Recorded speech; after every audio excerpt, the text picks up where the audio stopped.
네, 오늘도 우리의 삶 속에서 일하시는, 우리와 함께 하시는 하나님을 찬양합니다. 여러분 혹시 나에게 똑같은 잘못을 하는 사람이 있다면 어떻게 행동하실 것 같으신가요? 예수님은 7번에 70번이라도 용서하라고 말씀하시며 용서하라고 말씀하셨습니다. 하지만 우리가 2주 전에 들었던 대로 그 말씀은 우리가 용서를 해주는 사람의 입장이 아니라 용서를 받은 사람의 입장임을 우리는 기억합니다. 하지만 이 경우와 달리 우리가 실생활에서 잘못하는 아이들 또는 잘못하고 있는 사람들을 마주하고 때로는 교육해야 될 때 잘못에 대해 확실히 이야기해야 할 때가 있습니다. 그 행동을 고쳐주어야 하고 생각을 고쳐주었으면 하는 생각이 들 때가 있습니다.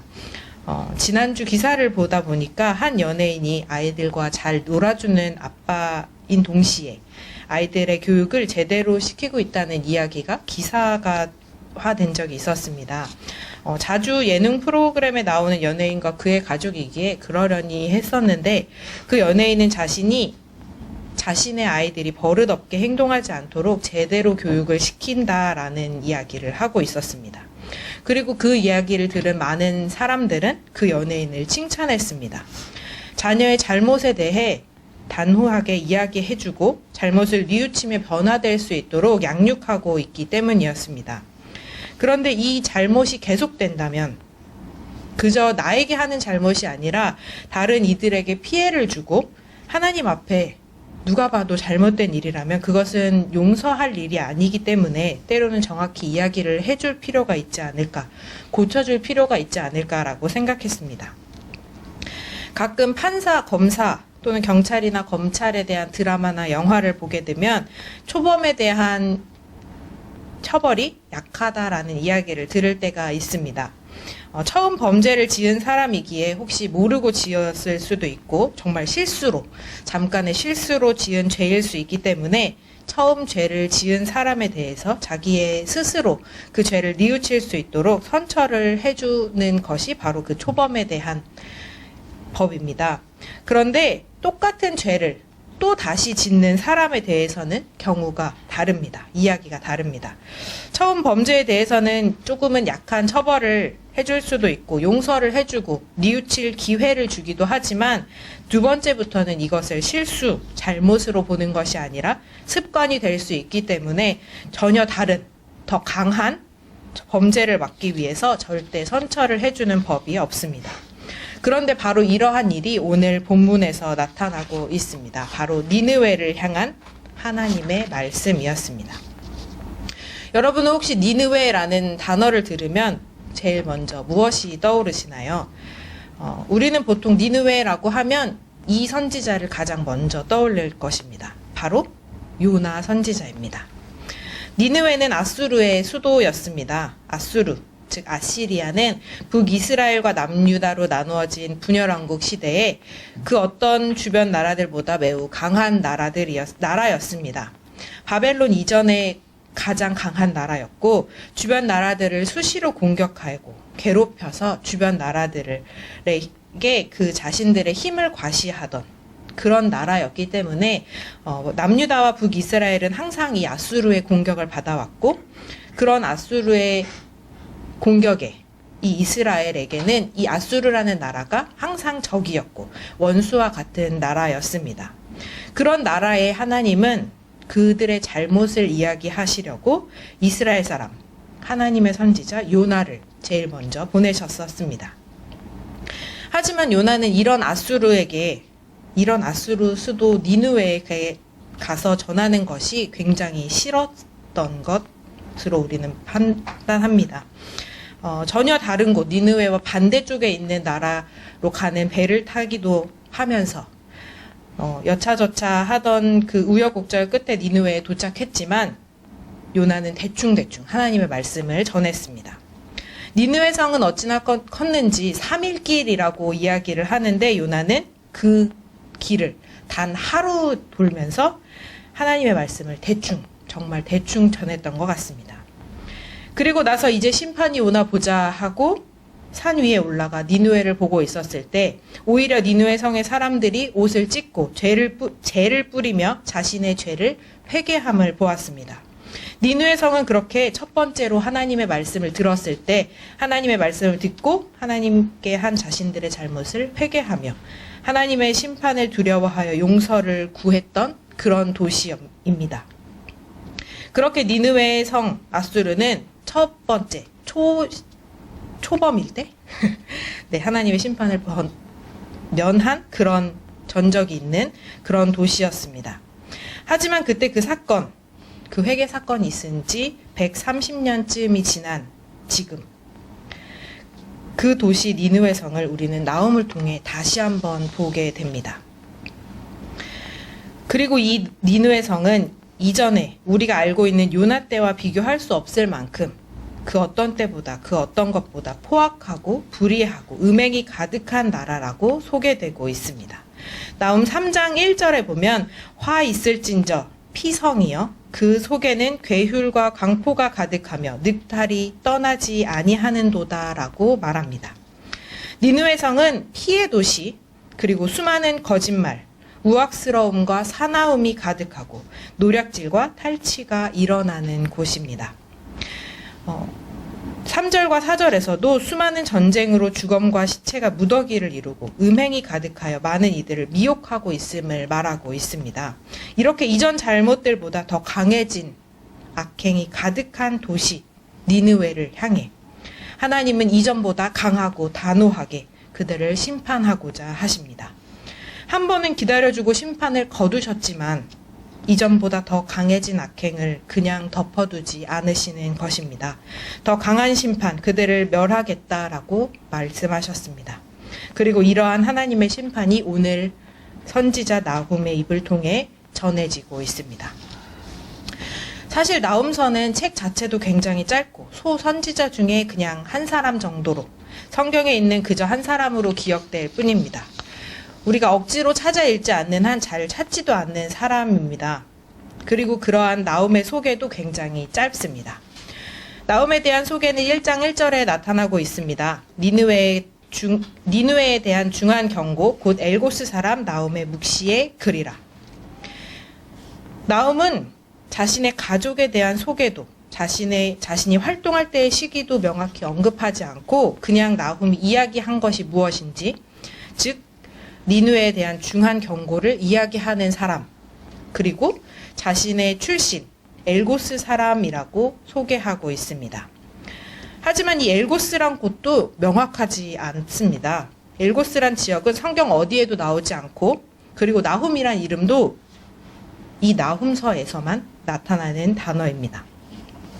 그렇기에 우리는 그가 어떤 사람인지 어떤 삶을 살았는지 정확히 자세하게 알 수는 없지만 그의 책 그리고 그의 예언, 그 니느웨를 향한 중한 경고, 그 이야기만을 보고 또한 그 내용을 보면서 우리는 그가 유다 사람임을 그리고 그가 하고자 했던 이야기가 무엇인지 알 수 있습니다. 바로 그렇게 나훔은 하나님에 대하여 꾀하는 자들을 향한 심판이 있음을 강력히 이야기한 사람입니다. 오늘 우리가 읽은 9절 말씀을 보면 너희가 여호와를 대하여 무엇을 꾀하느냐? 그가 온전히 멸하시리니 재난이 다시 일어나지 아니하리라 라고 말하며 그 심판에 대해서 이야기하고 있었습니다. 하나님께서는 하나님의 말씀을 듣지 않는 자들, 즉 악한 길을 가는 자들을 향해 심판하시는 분이십니다. 시편 1편에서도 우리가 잘 알고 있는 말씀처럼 의인의 길을 여호와께서 인정하시나 악인의 길은 망하는 길입니다.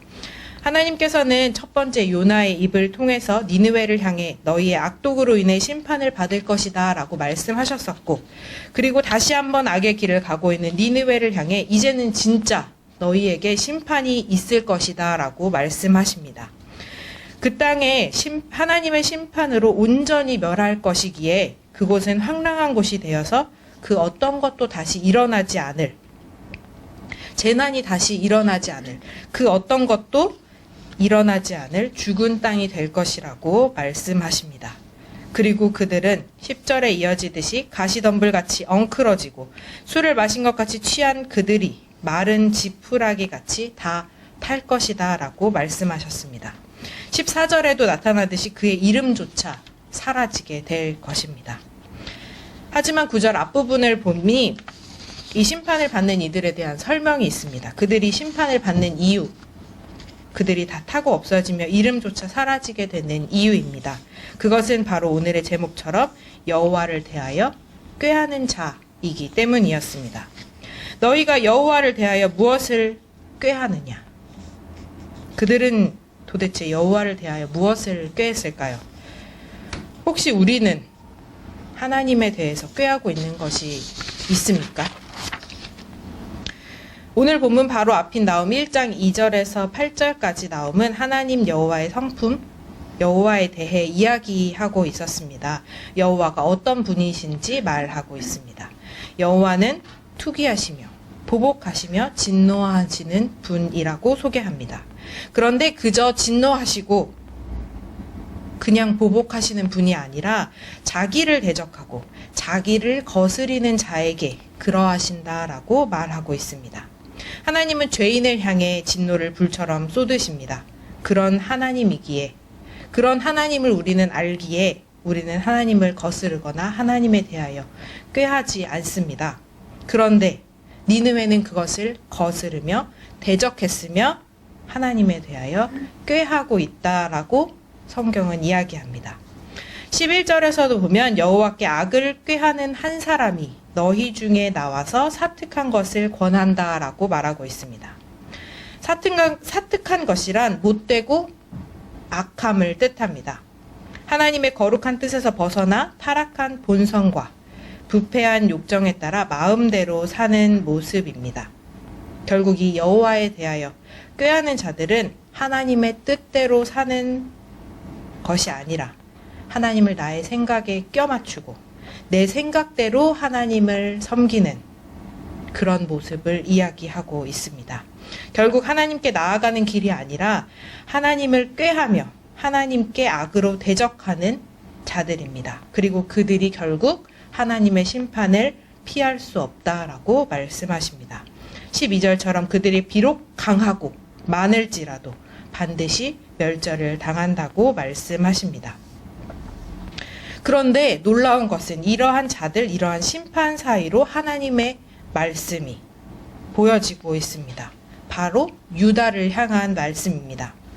사실 이 나훔이라는 이름에는 평안과 위로라는 뜻을 품고 있습니다.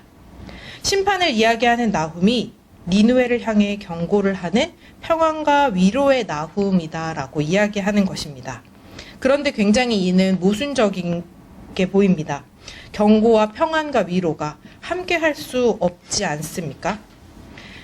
하지만 이 굉장한 모순 속에 하나님의 참된 뜻이 드러나고 있습니다. 포악하고 탈취가 떠나지 않는 이 땅에 하나님의 참된 평화와 위로가 있음을 그의 이름을 통해서 말씀하시고 계십니다. 바로 15절입니다. 볼지어다 아름다운 소식을 보하고 화평을 전하는 자의 발이 산 위에 있도다. 유다야 내 절기를 지키고 내 서원을 갚을지어다. 악인이 진멸되었으니 그가 다시는 내 가운데로 통행하지 아니하시리로다. 방금 전 15절 앞에 14절까지 내 무덤을 준비하겠다라는 무시무시한 심판과 진노를 이야기하시다가 갑자기 15절에 와서는 아름다운 소식과 화평을 전하는 자가 나타납니다. 그리고 그 아름다운 소식과 화평을 전하는 자를 향해 이렇게 말씀하십니다. 유다야. 유다는 누구입니까? 바로 하나님의 택하신 백성입니다. 하나님을 꾀하는 자가 아닌 하나님의 아름다운 소식, 하나님의 말씀, 하나님의 화평을 전하는 자들을 향해 한없는 평안과 위로를 말씀하시는 것입니다. 악인을 진멸하시고 이 악인들이 하나님의 백성 사이로 다니게 하지 않겠다라고까지 약속하십니다. 그리고 그 평안과 위로의 말씀이 평안과 위로의 그 나훔의 입을 통해 오늘 우리에게도 전해집니다. 이 혼란스럽고 악한 세상 속에서 하나님의 택하신 백성, 왕같은 제사장 우리에게도 평안과 위로를 주시는 것입니다. 그렇기에 이 소식은 아름다운 소식이 되고 화평을 전하는 소식이 됩니다. 그리고 그런 우리에게 우리가 할 일이 있다라고 말씀하십니다. 그 첫 번째는 절기를 지키는 것입니다. 이스라엘 백성들에게 절기는 율법과 같았습니다. 레위기 23장에 보면 하나님께서는 모세를 통해 율법을 전해주시면서 절기를 지켜라 라고 말씀하셨습니다. 안식일부터 유월절과 무교절, 초실절, 칠칠절, 나팔절, 속죄일, 초막절까지. 하나님은 이 절기들이 하나님과 하나님의 택한 그 백성들이 만나는 시간이다라고 정해주셨고, 이 같은 절기를 통해 하나님을 기억하고 하나님을 위해 이 절기를 지키라라고 말씀하셨습니다. 신약의 절기들은 구약의 절기와는 다르지만 우리에게도 하나님과 만나고 하나님을 더욱 깊게 만나는 귀한 절기가 있습니다. 그것의 대표적인 것은 매주일입니다. 이 매주일은 작은 부활절이라고 불리는 귀한 우리의 절기입니다. 그리고 사순절, 부활절, 대림절, 성탄절, 이러한 우리의 절기들을 통해서 우리는 하나님과 더욱 깊이 만나고 하나님을 기억하며 하나님과 귀한 시간을 보내게 됩니다. 그런데 우리는 우리의 절기를 얼마나 지키고 있을까요? 그냥 매년 오는 사순절, 매년 오는 똑같은 그 절기들, 매년 똑같은 주일을 그냥 습관처럼 지나쳐 버릴 때가 있을 것입니다.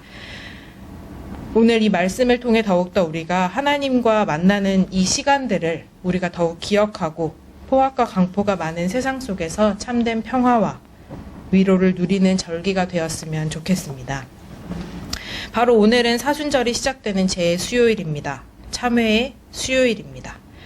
예수님은 우리를 대신하셨고 죄가 없으신 예수님은 죄 많은 우리를 위해 십자가에 달려 돌아가셨습니다. 그리고 바로 우리를 대신하여 갖은 고난과 순환을 겪으신 예수님을 묵상하는 그 사순절이 바로 오늘부터 시작됩니다. 그리고 그 시작이 참회의 수요일입니다. 우리의 죄를 고백하고 우리의 모든 죄를 지신 예수님을 묵상하며 참회의 죄를 뒤집어 쓰는 날이다 라고 하여 죄의 수요일이라고도 합니다. 특별히 이번 사순절이 이 절기를 귀하게 여기며 평안과 위로를 가득 누리는 귀한 시간이 되기를 바랍니다. 두 번째로 우리가 할 일은 하나님과 그 약속을 지키라라는 것입니다. 본문 15절에는 서원을 갚을지어다 라고 말합니다. 모세는 민수기 30장에서 여호와와 서원하였거나 결심하고 서약한 것에 대해 철저히 이행할 것을 이야기했습니다. 이는 모든 일에 책임을 다해야 함을 이야기하는 것이며 심지어 자신의 입에서 나오는 모든 말, 강하게 책임을 질 수 있어야 한다라고 이야기합니다. 전도서 5장 2절에서도 하나님 앞에 말을 항상 조심하라라고 이야기하며 서원한 것에 책임을 다할 수 있도록 하는 그 대목이 나옵니다. 이는 진지하지 못한 예배, 성급한 맹세를 책망하고 하나님을 올바르게 섬길 것을 권고하는 내용입니다. 즉 서원을 갚는다라는 것은 하나님을 올바르게 섬기며 우리의 입으로 선포되는 말과 우리의 행동들이 일치하고 하나님을 올바르게 섬길 수 있도록 우리를 격려합니다. 그런데 우리는 때로 쉽게 기도할 때가 있습니다. 그저 생각나는 대로, 우리의 마음이 행하는 대로 마구 기도를 뱉어낼 때가 있습니다. 하나님의 대화, 하나님과의 약속이 아니라 내 편의대로, 내 생각대로, 내 의대로 기도하거나 예배를 드릴 때가 있습니다. 말로만 사랑하고 행동하지 않는 모습도 있습니다. 이러한 모습이 아니라 하나님 앞에 올바르게 우리의 말과 행동이 일치하는 이번 시간이 되었으면 좋겠습니다. 이렇게 나음은 오늘날 우리에게 말씀합니다. 하나님에 대하여 꾀하지 말고 절기를 지키며 하나님의 말씀대로 살아갈 것을 말입니다. 하지만 나음이 이야기하고 있는 것처럼 우리가 서 있는 이 땅은 평화와 위로만 가득한 유다가 아닙니다. 오히려 우리는 니느웨 성에 서 있습니다. 세상은 여전히 거짓이 가득하고 포악이 가득하며 탈취가 떠나지 않습니다. 하지만 그 가운데 여전히 우리에게 평안과 위로를 선포하시는 하나님의 말씀을 기억하는 우리가 되기를 다시 한번 바랍니다. 사순절을 시작하며 하나님께 더 가까이 나아가고 아름다운 소식을 알리고 화평을 전하는 택하신 백성, 왕같은 제사장으로 니느웨와 같은 이 나라를 위해 기도를 쌓아가는 우리 모두가 되기를 주의 이름으로 기도합니다. 함께 기도하시겠습니다.